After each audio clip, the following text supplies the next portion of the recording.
Welcome to the Central Seminary podcast. We have for you a special preview episode of our McDonald Lectures in Bible and Theology coming up on Tuesday, February 10th, 2026. We're sitting down with our provost, Dr. Brett Williams, and to discuss some of the upcoming lectures, you've entitled, What in the World is a Worldview?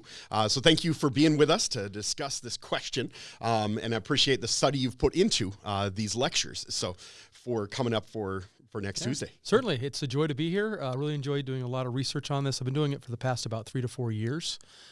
It's an interest of mine. Kind of my PhD really, I'll emphasize more religious history, metaphysics, systematic theology, etc. So this is right up my lane, so it's been a joy. So some of these words that we're using, the metaphysics and that, if it as you're listening to the podcast thinking, hey, how does that matter for me? We're gonna dive through that. We can't answer all of that here in just a few moments, but we're going to invite you to the lectures, whether that's listening to this after the lecture have happened and you want to piece through those. Yes. We want these to be a practical opportunity for you to discuss theology and even to bring that to your family, to your congregation. So as we think about this, as you're going to begin, one of your first title of the session is talking about some of the evangelical obsession with worldview and where we've heard worldview. What is it like? You've talked about it maybe being a verbal handshake of how we talk about things. Are we talking about the same thing? Are we on the same page?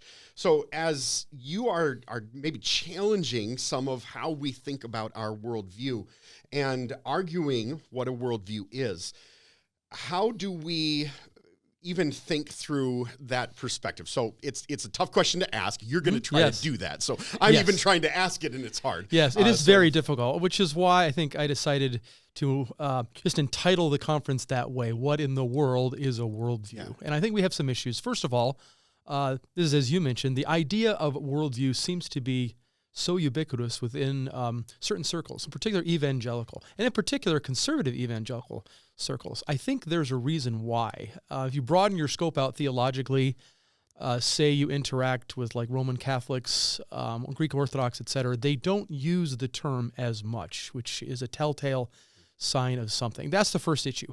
How did it become so ubiquitous, right? Then once you delve into it, you realize everybody has their own definition.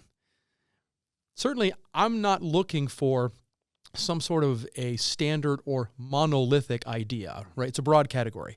However, the interesting thing is it ranges so very much. Everybody has their own bent. Everybody has their own definition. Everyone has their own cue on what worldview is, and it is everywhere. Everything is named worldview now in Christianity. Centers, camps, colleges, even Central Seminary has a Master of Arts, right, in worldview, or biblical worldview specifically. So the question that I sort of started out several years ago was, what in the world is a worldview? Now, somewhat interestingly, most evangelicals go back to the beginning of the 20th century, in specific James Orr, who's a Scottish theologian. He was a conservative. I'll be talking about him during the conference. He actually had an issue, like many other Orthodox or very conservative theologians. They were fighting modernity, especially the early part of the 20th century, latter part of the 19th century. So he sort of adopted this philosophical sense of worldview that came from Kant. Somewhat interestingly, he adapted it so much. And so he adopted, yet he adapted, he changed it, and he turned it into this apologetical sense or ideal. There's a lot of interactions. I'm not going to get into that now. I'll get in more specifically during the lectures. But a lot of interactions. So what I'm going to do in lecture 1 is to go from James Orr through individuals, let's say like Kuyper. We're going to talk about Barth a little bit. We're going to talk about Henry, C.H. Henry. We're going to even talk about Francis Schaeffer, who in the late 1960s, early 70s, that is of the 20th century, he really popularized the idea of worldview. Because realistically, I mean, right before 1960, you hardly heard the world within even, within certain circles. It was almost none. So how in 100 years, all right, did this very obscure Kantian philosophical ideal go from some sort of German idealism to this verbal handshake? It's a wink, it's the evangelical identity card. That's what we're going to explore. And sometimes when we talk worldview, it might be even with the terminology of putting glasses on, seeing that, and you're going to challenge some of that perspective. That it's not just simple as that. Yes. Humbly and cautiously, I'm going to challenge what I'll call the prevailing evangelical, like apologetic view, right? So we've had this idea of worldview. I think we've replaced it with really philosophy, right? So we don't know a lot about philosophy evangelicals. That's not our forte necessarily. So we use this holistic, encompassing term, and we say, okay, what it is like glasses for your cosmos, your world. So if you have a Christian glasses, that's a Christian worldview. If you have a secular glasses, or you name any sort of ism, it's a theism, right? Naturalism, etc. You have these glasses that you will put on and put off. Whereas if you go back to Kant, and certainly the German idealism that he's building from, that's not at all how he understands it. So I'm going to challenge that. I'm going to take us a little bit deeper and say why it's important that we understand Kant and we don't suffer from the same issues or pitfalls that many of the early evangelicals in the 20th century suffered from. Mm-hmm. Part of the solution you're putting for is the importance of metaphysics in theology then. How does that metaphysics, even the word and then bringing that into our understanding, how is that part of that solution? Yep. So, of course, the irony in Kant is that he wanted to challenge the pre-modern, or I'll say the Christian metaphysic that had been sort of developed since Augustine through Anselm, really hitting with Aquinas, obviously. He wanted to challenge that philosophically. Well, the thing that he ran into, that everyone has run into, certainly in modernity, whether it's rationalism or empiricism, it doesn't matter, is you can't get away from metaphysics. So what he attempted to redefine metaphysics, hence worldview. So I'm going to touch on that.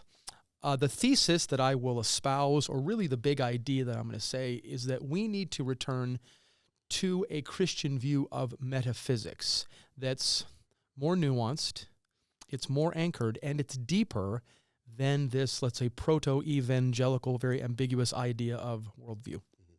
So bringing that, even just some of the practical, you're gonna dive through this with the lectures. So we can't get into, even as we're getting it into good. I can feel it and see some of that practical, even just for a parent as they're understanding.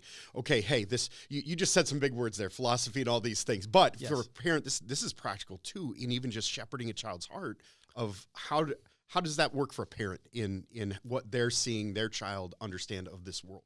Well, I think so. And right now at evangelicalism, pedagogically, all the rage is worldview. So if you look at the curricula that's coming out of certain, let's say, homeschool outfits, a lot of it's good stuff. However, I think fundamentally they make the same mistake, right? Because they turn worldview into simply unapologetic. So it's only some sort of a defense mechanism. It's saying, okay, your understanding of the world as a Christian is vastly different in every way than everyone else's. That's not what Kant had. That's not what other thinkers have had. And to be honest, I think it's highly reductionistic. Now, on one hand, you have a child, right? You need to reduce things for children. I get it. However, on the other hand, it's so reductionistic that it sadly misses the point. So what the child then grows up into adulthood thinking is that, as we talked about, this worldview is just a pair of glasses they can put on, therefore they can see the world as God sees it, right? So it's us versus them, right? It's very, I'll say, bifurcated. It's juxtaposed, right? Hence, the child never has to examine their own historicity, their own grid, why they think the way they do. It's so binary that it just assumes there is a black and white in worldview, and there is not.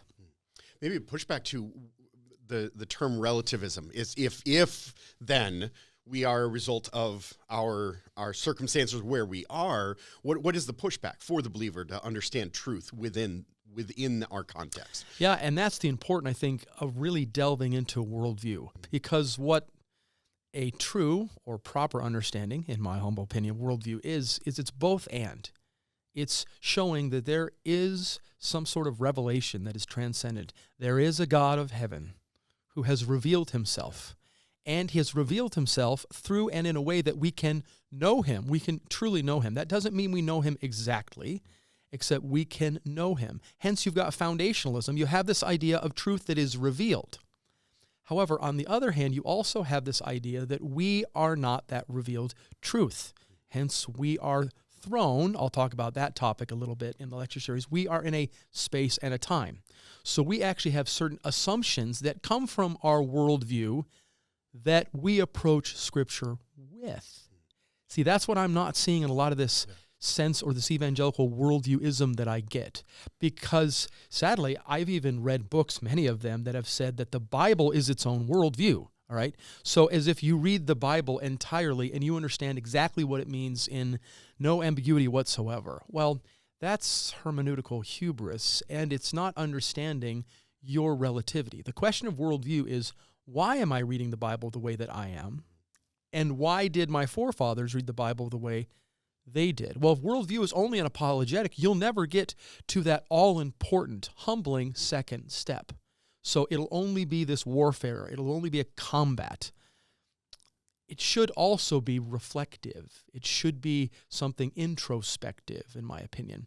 So I think that's very important. You can have both hands. That doesn't mean relativism, right, has some sort of equal footing with foundationalism. That's not at all what I'm saying. However, you have certain things that you assume, certain things that as you were just born in the world, you view things a certain way. Those aren't your glasses. That's you. It's pretty hard to change you. So in the lectures, I'm going to be giving some illustrations and some things that hopefully will simplify this to help everyone, but pastors to parents as they move forward. And I think it's going to do, hopefully, the church some good. Yeah. Because the past 25 years, we've been looking at the epistemological speck, not seeing the metaphysical log in our own eyes. So proper understanding of worldview, I think, is going to help with that. And how hard is it to critique that? That we might like to just, I'm outside of this, so I can do that. How hard is it to remind ourselves that we've got to be in this? We can't just stand outside of this issue. It's so difficult for two ways. Number one, it's not natural, right? Simply because it's not modern. You and I are modern. Whether we like it or not, know it or not, we are children of Descartes, of Kant, we are children of the process, right? So that helps us or reminds us of that. That's not easy because we like to see the world in black and white. We like to see things as truth and error, and those are the only categories. Now, are those categories? Yes, matter of fact, I'm going to argue those are the fundamental categories. However, you must build from those categories. So I think as we have then forgotten metaphysics, this is number two. What's hard is you have to reach not only back into antiquity, say, okay, why did our forefathers see the world the way that they saw it? However, you also have to look forward. It's very hard to challenge modernity from within modernity. I'm going to be bringing that out in the lecture series. It's unnatural. However, I believe this is what Scripture calls us to do. Because the beautiful thing about the revelation that God has given us is it not only challenges us with regards to sin, salvation, etc., except it challenges our epistemology and our metaphysics, right? Because it shows us that the ancients thought differently than we did.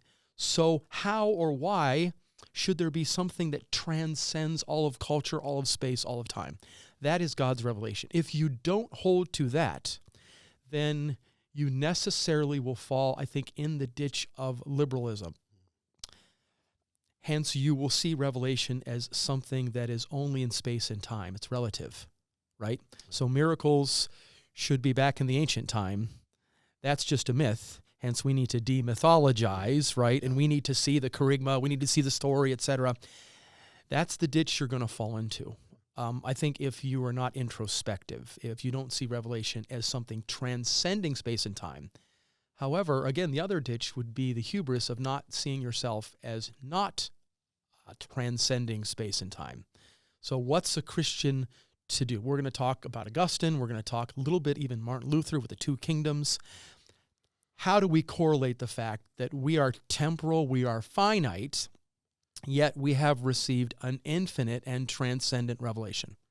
Yeah, you're already starting to bring some of those practical things out, and that's really what you're going to close with, some of the positive examples, and then even that way forward. So, even pastorally, you're already dropping a few of those hints to say, hey, for pastors, this does have meaning for how we see Scripture, how we show that Scripture is important to not just explain away the intricacies that sometimes maybe a liberalism can do. So I think again it's important. It's going to be humbling. Let's say the research for the past several years has been very humbling for me. It's caused me to sort of maybe challenge some of the assumptions that I carried into it.